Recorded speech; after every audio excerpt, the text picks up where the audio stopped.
Bonjour les amis, Marc Maillot encore avec vous, avec une méditation sur le mariage tirée de l'Épître aux Éphésiens au chapitre 5.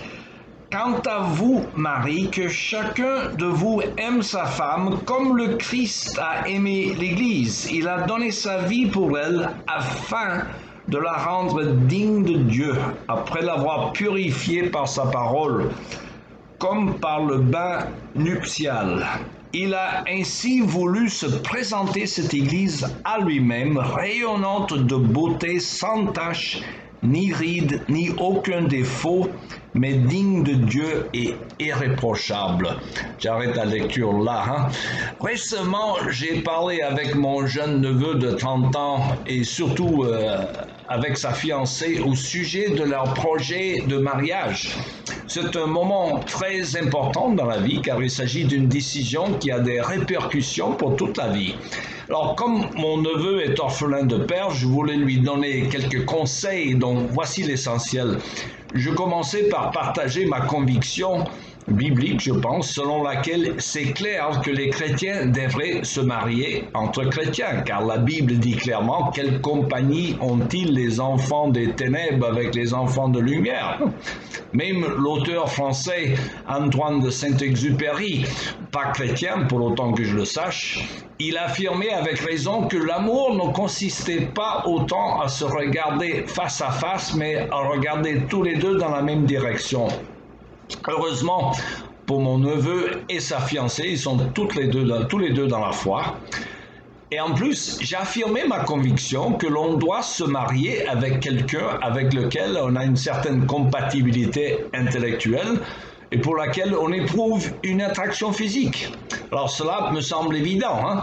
Après tout, la communion et la communication que l'on recherche dans le mariage est basée en grande partie sur la discussion des sujets auxquels les deux s'intéressent. Et l'attraction physique compte aussi car le mariage est bien un lien psychosexuel. Donc il faut que l'autre nous plaise sur tous les plans.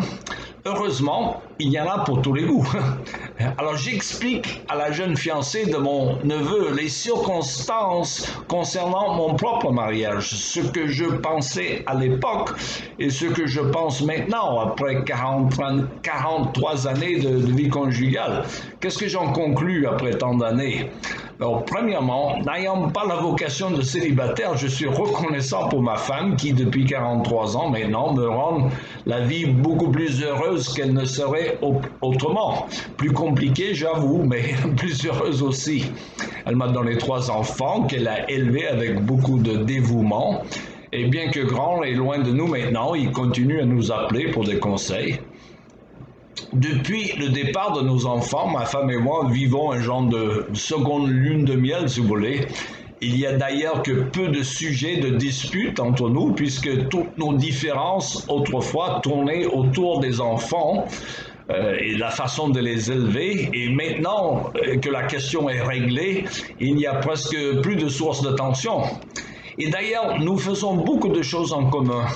Elle m'accompagne parfois sur les tournées missionnaires, surtout dans les Caraïbes, dont Haïti, Martinique, Guadeloupe, où elle est connue pour sa grande discrétion et les femmes lui demandent souvent conseil. En plus, elle m'aide dans l'enseignement, corrigeant souvent, pas toujours, mes fautes de français. Alors, en fait, nous formons une équipe. Aline est véritablement cette aide semblable que Dieu avait prévue pour l'homme. Pourtant, nous sommes très différents l'un de l'autre. Premièrement, elle est française et moi américain. Alors nous avons donc grandi dans des contextes culturels très différents l'une de l'autre. Elle n'a jamais entendu parler ni de Bobby Orr ou Willie Mays ou aucun de mes grands héros sportifs de ma jeunesse. Et moi, j'ignorais à peu près tout sur Barbara, sa chanteuse préférée, ou du comique Louis de Funès qu'elle appréciait tant. Nous avons aussi une entente. Moi, je ne fais pas de courses dans les magasins car j'ai horreur de cela. Elle n'assiste pas à des matchs de hockey sur glace ou de baseball pour la même raison. Et en fait, nous aimons tous les deux la même musique, surtout Mozart et l'opéra. Mais dans l'ensemble, nos personnalités sont très différentes. Moi, je suis plutôt extroverti et elle est très introvertie. Enfin, ma femme est très féminine dans sa psychologie et moi, pas tellement. J'ai grandi avec deux sœurs, mais je ne comprends toujours pas les femmes, surtout la mienne, qui me reste mystérieuse. Mais j'aime bien sonder des mystères, car le mariage est une alliance qui reflète notre relation avec Dieu, qui reste en grande partie mystérieux. D'ailleurs, la Bible commence avec un mariage, celui d'Adam et Ève, elle se termine avec un mariage, celui du Christ qui vient chercher son épouse, qui est l'Église. L'amour monogame, donc, et fidèle, est un symbole du lien que Dieu cherche avec son peuple. Et la communion intime que l'on recherche avec son conjoint dans le mariage est prémonitoire, si vous voulez, de la communion que les chrétiens auront dans la présence de Dieu pour toute l'éternité. Et c'est pourquoi d'ailleurs l'adultère et le divorce sont si graves, car ils représentent une cassure de cette alliance supposée et inviolable. Et enfin, cela fait 43 ans que ma femme et moi marchent donc côte à côte dans la direction de la ville céleste, tous les deux dans la même direction, comme disait Saint-Exupéry. Or, le but du mariage est que le mari et la femme s'entraident dans leur sanctification mutuelle, comme dit l'apôtre Paul dans l'Épître aux Éphésiens, chapitre 5, dont nous avons lu un extrait.